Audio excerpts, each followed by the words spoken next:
Hi, my name is Ken Lasseson.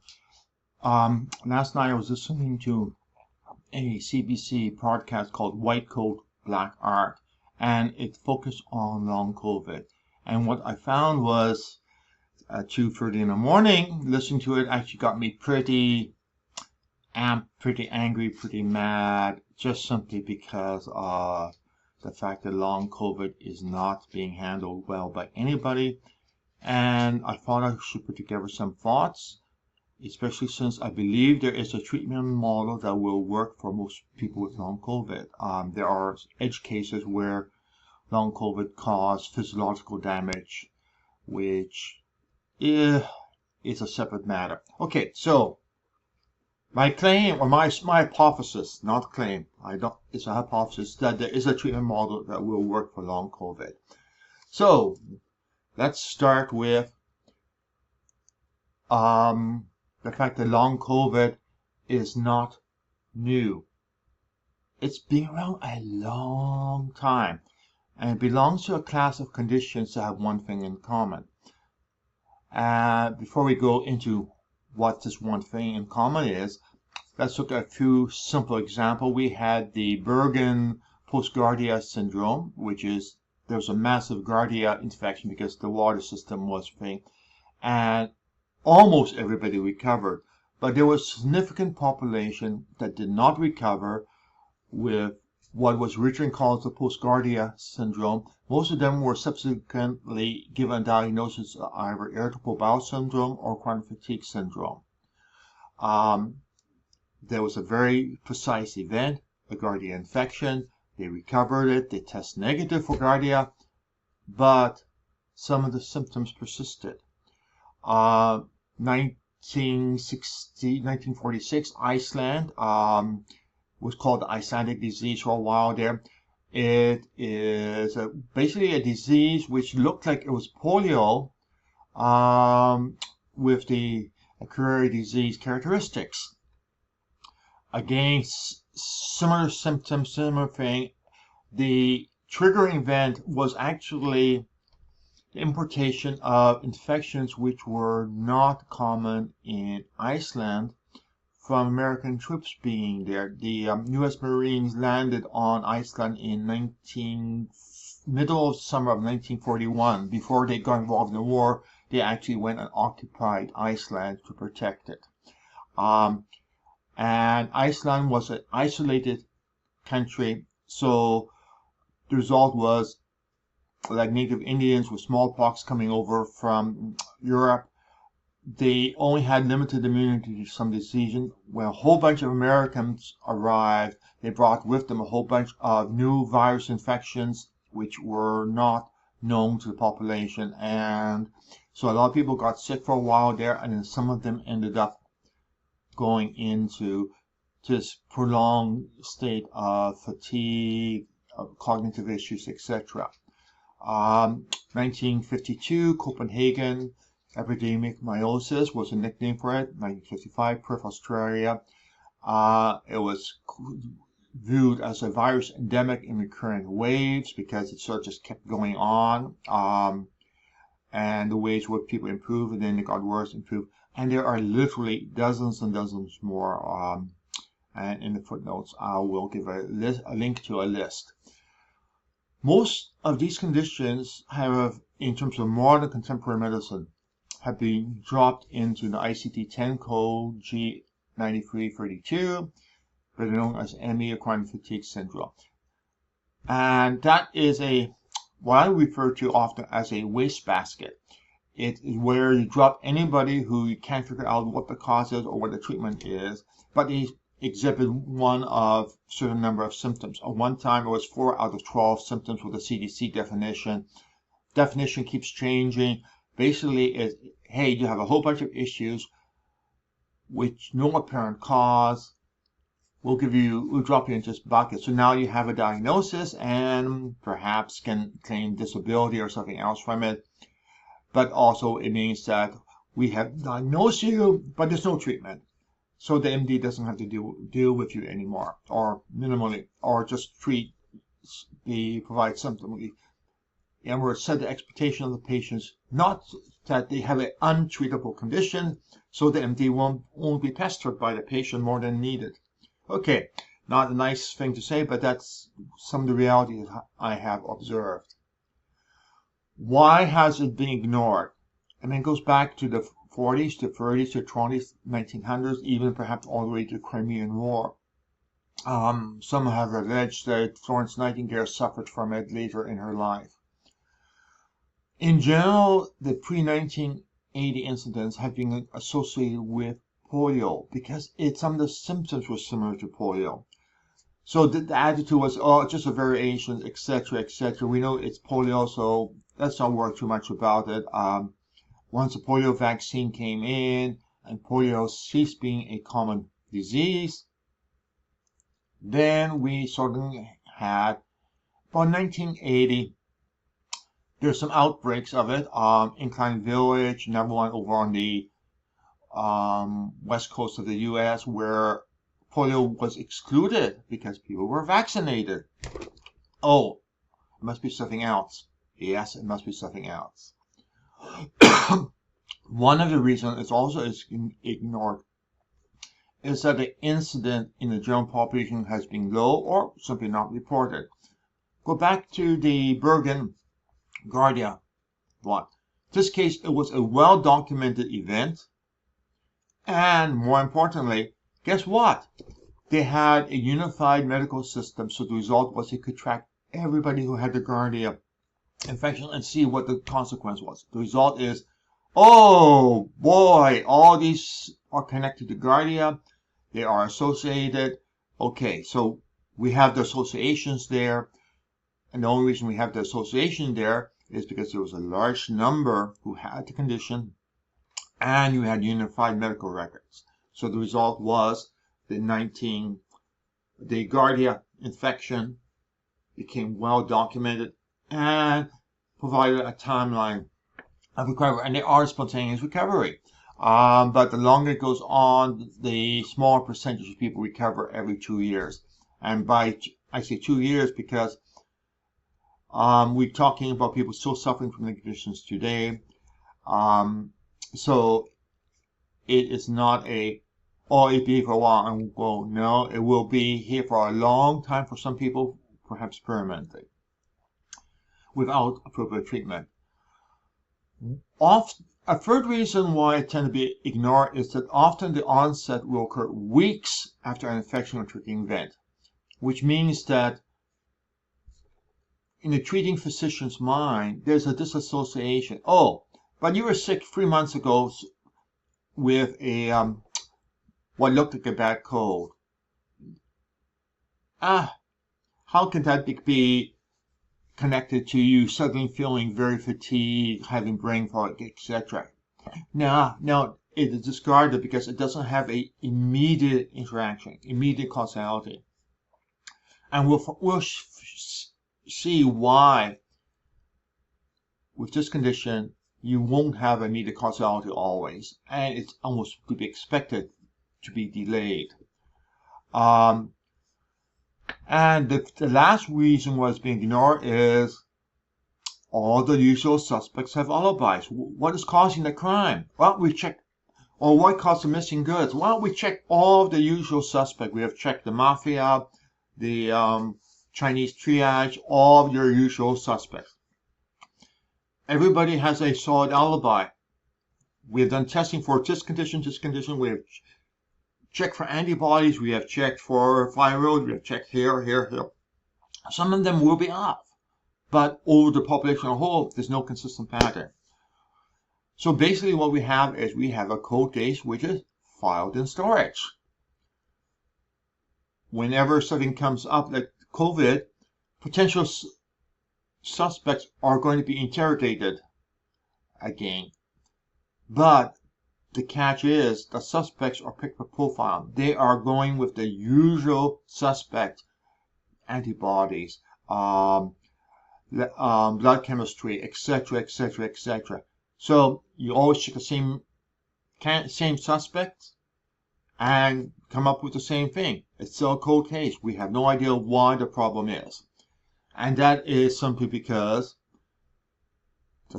you are doing profiling of past precedents and not opening up your mind to, oh, wait a minute, there's something new. Okay, now, the question you may have is, why am I interested in it? Very simple. I've had to repeatedly deal with this condition. I've recovered repeatedly, which makes me in some ways unusual. In other ways, it has been very illuminating. My original case, I was diagnosed before ME/CFS was known. Fortunately, one of my characteristics was a non-productive habitual cough, and the MD diagnosed it as possibly walking pneumonia or low-grade, so he prescribed antibiotics. Didn't clear up the cough of the first course, so he tried different ones because he made the assumption that it may be antibiotic resistant walking pneumonia. So he did the logical thing. He went through and there. Never tested to see if it was pneumonia, etc. Basically, I think he was probably got his MD about 1920, 1930. So he was very old school. Very much the art of medicine. And the other thing is his advice on reducing stress, because my grandfather had a similarity which was stress related. So doing the two things, the antibiotics and reducing stress, going from a triple honors degree to just passing and getting teacher certificates so I can get employment, resulted in a slow remission. It took about 3 to 4 years for the remission to happen. It was slow, but it happened. And then it was back to normal and thought nothing more of it. Then, boom, when I was working for Microsoft. Remember, triple honors, I'm sort of the type that Bill Gates liked to have in his shop, or at least back then did. At that time, Microsoft had an absolutely beautiful medical plan. Zero deductible for anything. Drugs, treatment, specialists. Doesn't have to be a network because they were self-insured. So the result is I could go to any MD anywhere, literally in a country, and they will pay the bill 100%. Atypical treatments, atypical testing, all covered. Very, very fortunate situation for myself. Very unusual. But basically, I had that beautiful medical plan, and I had an MD who recognized the condition, but had never seen anyone transition into it. And by that I mean, I went in for a medical 2 weeks before the onset. Everything was absolutely fine. 2 weeks after the onset, I was back. And it took her 6 months to give me a diagnosis, because a couple of reasons. One is CDC requires the symptoms to persist for 6 months, so I had to wait out the time. 2, she ran every test she could to find the cause. Remember, Microsoft picked up the tab 100%, so she could run every test she could think of, etc. The MD also was willing to admit she did not know how to treat it, but she was saying that, look, you have smarts. If you do the research and present solid studies of the treatment plan, I'm willing to cooperate with you, which is exactly what I did. And the result was I went into remission in about a year and a half. So that was it. We found there are studies showing, okay, these variety of conditions, the multiple programs, all of which had been recently published in the chronic fatigue syndrome journals. And basically, okay, that was it. And then went back to my usual life, and as typical for somebody in IT, wandered over to Amazon to work there, and the same thing. So basically, it was a repeat of the treatment which I'd done before, partially. But whenever I had come down with chronic fatigue syndrome, I had made a point to reread every piece of literature there. And because one of my symptoms were different than before, I ended up discovering that there was a model which was consistent with the treatment studies, and does a beautiful job of explaining. My academic training is in modeling, a bunch of PhD courses on building, constructing models. And I sort of light went on and said, hey, wait a minute. We have a model which is testable and which makes predictions. Two key things to any person. Testable, easily testable, and makes predictions. And you can apply the model against literature as it's published and see if it fits. And when all three turns out to be true, as a mathematician, as a modeler, I go happy, because it gives me a ability to make predictions as to what could help and try them. So, what is this class of conditions? Well, the term post-infection syndrome is a common name for it, but I would add in a very key phrase, with gut microbiome dysfunction, because the issue is the microbiome. Now, we need to understand, when talking about the gut microbiome, we're talking about a new area of medicine that is rarely taught in most medical schools today. It's not taught, or if it is, it's just a short course, not anywhere near the degree of information that is there. We have research scientists who are into it, but they're not treating people. So with the harsh reality is there's no chance for MD graduating before 2020 having any training in it. They just simply will never have got any training in it per se. They will know how to treat certain specific bacterial infections like H. pylori, C. difficile, or Candida, but not on the microbiome as a whole. Basically, they will have learned how to hammer in nails, but they won't know how to build a house. So expecting your family MD or even refer specialists to know how to treat it is actually horribly wishful thinking. The bottom here, I have from PubMed a chart of the studies, and you can see 2010 was the beginning of a significant number of studies on the microbiome. As you see, it's growing magnificently. Now we have 10,000 studies a year. 10,000 studies a year, we have probably 100,000 studies there. Somebody who graduated from med school here will know nothing of this. They've never been taught it. They probably have never taken a continuing education course on it. It is absolutely unknown territory. They may know about biology, they may know about cells, but they don't know about the microbiome. Okay, so the treatment model is very simple. We know that gut microbiome can be disturbed by infection, by stress, and other factors. Tons and tons and tons of studies have shown that. So it is going to be taken as a given fact. Once disturbed, most of the time it will recover to its prior state. Yeah. Oh, you'll be feeling better in a week or two. Things go away. Often after you have a cold, you feel horrible for a couple of days, and then things get better. Often it's the microbiome recovering. A lot of the symptoms you're suffering are microbiome derived. But a percentage will not recover. And the non-recovery may actually cascade into a very different state, so that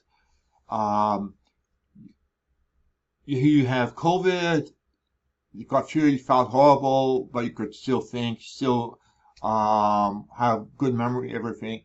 3 weeks later, suddenly you have ability staying focused, you have noise sensitivity, you have a ton of other things happening. So the cascade can take weeks to happen. Why? Because it's going from one stage and it's evolving.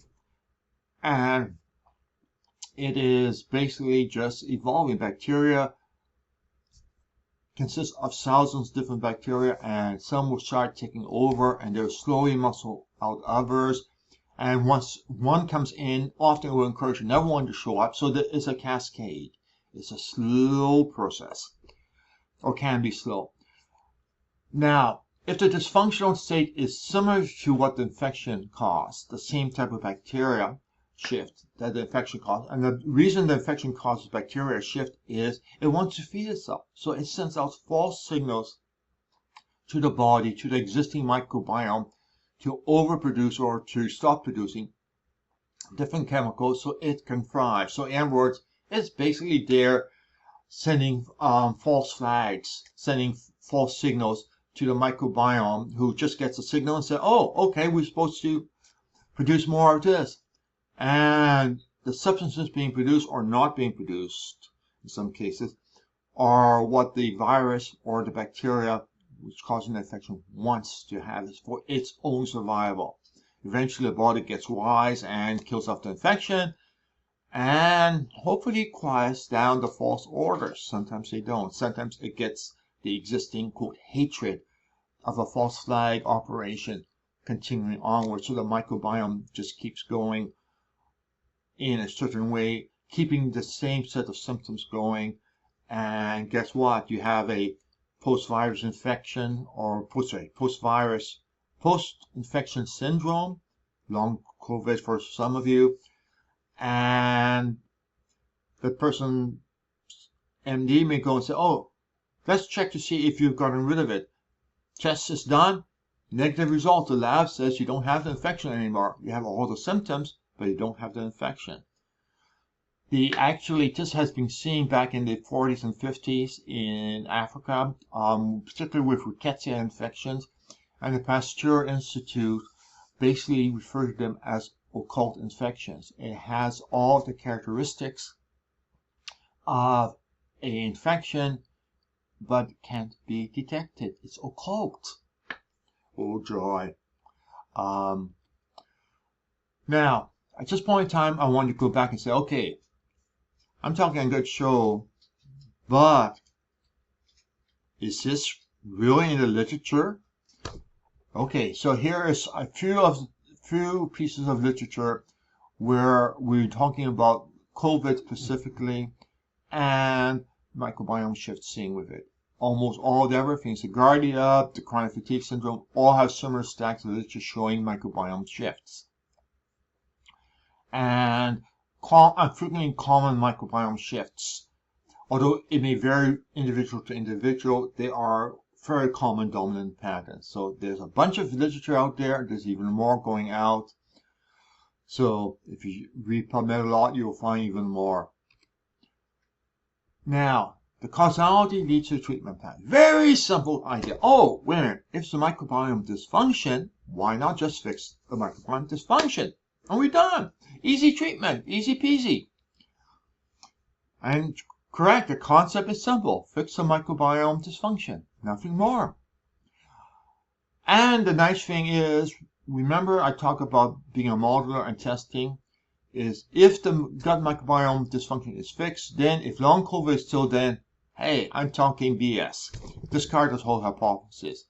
But if long COVID is gone or reduced, the hypothesis lives. I need to qualify reduced because the COVID or the long COVID could cause permanent damage, which is not microbiome associated. So there's a chance that some symptoms could persist as a side effect.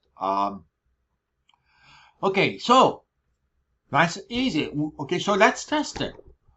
Or why aren't researchers testing the hypothesis? Okay, first of all, the problem is we're just starting to learn about the gut microbiome. Remember, it's only in the last few years that we have had studies coming out about it. We are still learning from it.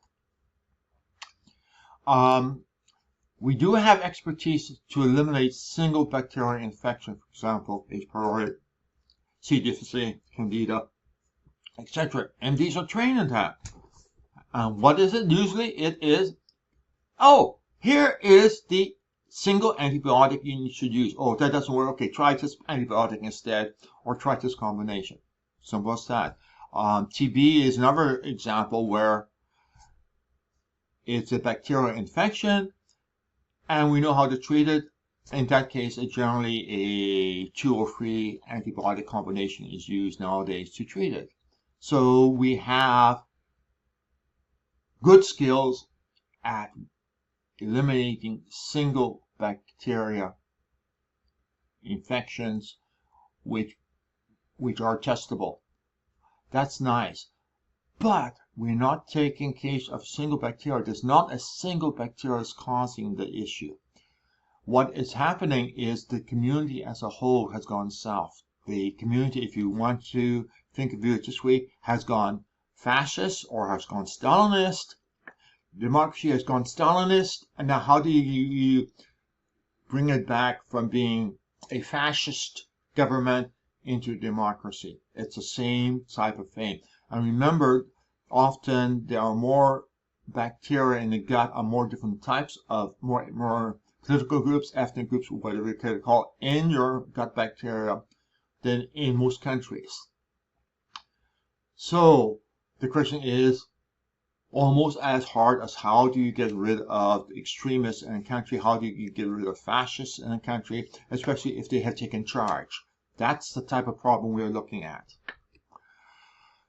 Okay, let's see. Okay, what are some of these bacteria? Well, I just went to the studies I just cited and pulled out the names of the bacteria which were found to be statistically significantly altered against the control group for people with long COVID. This is just a partial list. There's even more. So the result is we're not talking about single bacteria. We're talking about dozens of bacteria which are out of whack. So in other words, you have a bunch of, in terms of U.S. politics, we have a bunch of independent right-wing groups, all independent themselves, each of which is a problem in and of itself. And now how do you corral them? Or left-wing groups, depending on your own personal politics. How do you adjust, or how do you take care of them? Same situation. We got a bunch of different bacteria we want to adjust. What may help one may hurt the other. So it becomes a little bit of a jigsaw puzzle. My feeling is that the treatment data is there. But, and this is a nasty but. The but is that there are thousands of studies showing on PubMed. I know I've read many of them. I've read literally many of them. Showing that a particular food, drug, or antibiotic influence the microbiome, often just naming a few bacteria which will influence with statistical significance. So we have it. Okay, we have this massive stack of 25, 30,000 papers, all contain information. Each one contains one small bit of information. So data is there. Just go to it, MD. You got nothing better to do than read 10 or 20,000 papers. What we have is a massive jigsaw puzzle. Finding the food, drugs, and antibiotics that will shift the microbiome back to normal is the puzzle.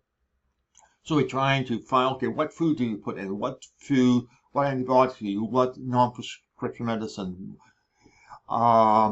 Except what supplements do you use? Which probiotics do you use? Which prebiotics do you use? All those things becomes part of the process of shifting the microbiome. And to make the problem worse, it is not a one-size-fits-all.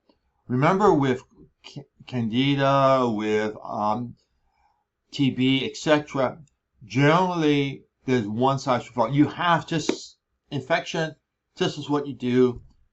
MDs love it because it's a standard practice. It's a cookbook recipe that goes, okay, how to cook a pie, check it, and then it, put it in, and it works, and the patient is happy, and you're happy. And we hit the problem here. Each person's microbiome is unique. So we want to put back to, quote, normal. We don't even know what normal is for an individual. It's a product of inheritance. In some cases, actually the DNA, and in some cases the blood type. Were they breastfed? What is the current diet? Are they vegetarians? Or are they meat eaters? Are they vegans? And also the environment they live in. There are a lovely number of studies showing that Hutterites and Amish kids have different rates of asthma, although they eat the same diet, the same DNA, etc. their living style has slight difference in environment, and the difference in environment has an impact on the microbiome. So our jigsaw puzzle just got bigger, much bigger. So every long COVID person is a unique jigsaw puzzle. Now that does not sit well with the classic philosophy for standard practice. One condition, one preferred treatment. Condition, long COVID. There is no preferred treatment. Every treatment is going to be very individualized. There may be some commonality between them, but you have to do it on a person-by-person basis, based on the person's individual microbiome, which could show 40 or 50 different microbiome shifts that needs to be corrected. 40 to 50 fun things with complicated interactions. In my opinion, there is a jigsaw problem AI, artificial intelligence, available to solve it. It's like the one I wrote, and it's free, and it's sitting there on the website. I wish somebody else would be out there. I would prefer not to be responsible for having to do such thing. I'd rather have licensed medical professionals be doing it, but they don't, so all I'm doing is simply providing something which is needed. The extensive encoding of medical data into the artificial intelligence, and the encoding that data was fun. I went to some of the leading expert in artificial intelligence, AI2, in Seattle, with the problem, and they basically threw up their hands. The nature of the problem of reading medical journals is just not something AI handles at all. Even ChatGPT does not handle it well, or barely.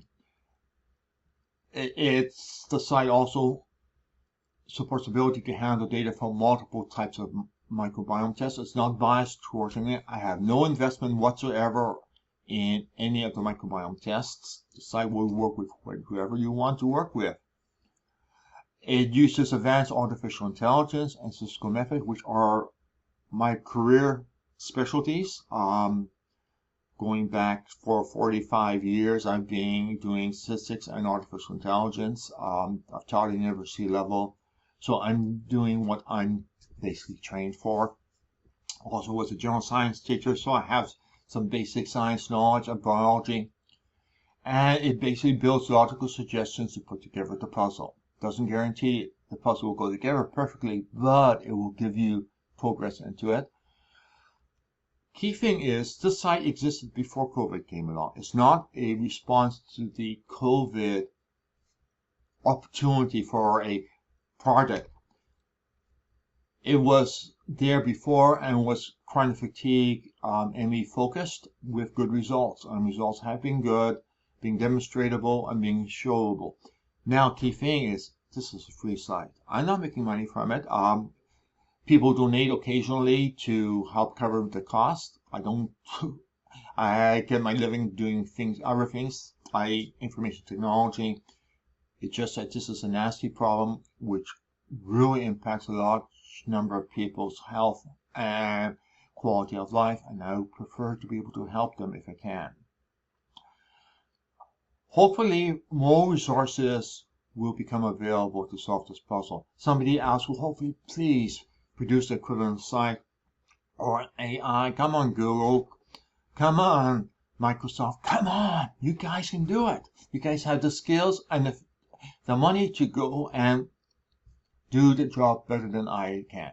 But until you guys do it, then at least people have something to work from, rather than waiting for an event that may never happen.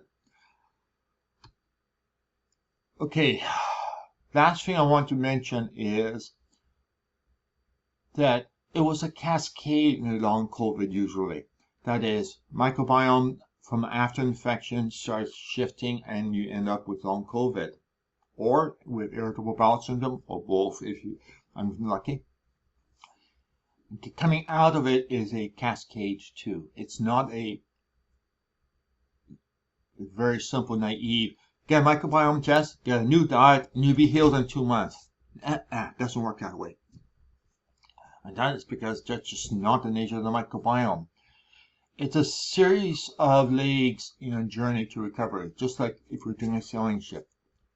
You go from one port to the next port to the next port, and sometimes, depending on the time of year, you have to alter your course to deal with the prevailing winds and storms and everything. So it's not a straight line course from point A to point B.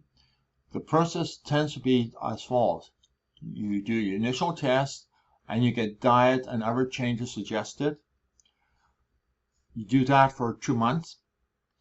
You go back and you repeat the test, confirm that your microbiome has improved. Do a new diet, which may be different than an old one.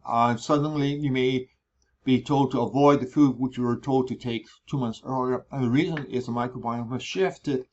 And it shifted because of what you were taking, but now you're taking too much of it and you need to cut back the other way. So it is very much like sailing a ship. It's course adjustment going forward and backwards, forward and backwards.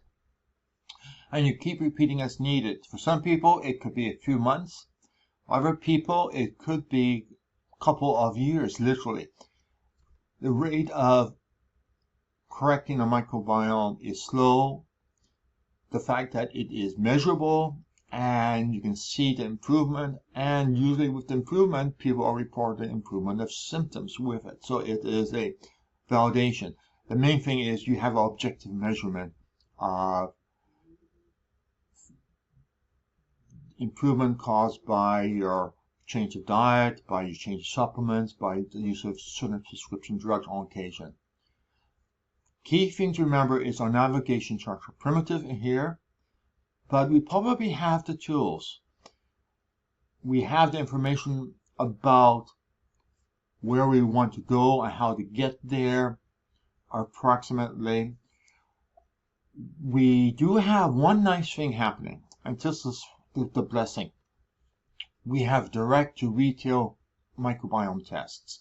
Ombre Labs and BiomeSite are two very affordable, good quality tests which will mail to you. You do it in your home, you mail it back to them, and about 3 weeks later you'll get the results. And they do not need a MD prescription. You can do it yourself independently. You can get the results back and show it to your MD, and you probably have the MD sort of saying, if they're truthful, I have no idea what to do with it. Or if they are egotists, they're probably saying, poo-pooing the whole thing, blah, blah, blah, blah, and try to discard it because it's infringing on their turf. So, long story short, my opinion is, hypothesis is that long COVID is treatable. Treatment comes from the probable cause, the fact that you have ability to test for the cause, test your microbiome. If it is abnormal, then you may have the causality there, but you may also have the complexity of having a massive jigsaw puzzle to solve, which can be a bit of a challenge. There is one tool available. Ideally, you work with your MD, and hopefully there will be new specialists who will be able to help you in the near future. At the moment, I don't see an abundance of them. Okay, I'll shut up and have a good time.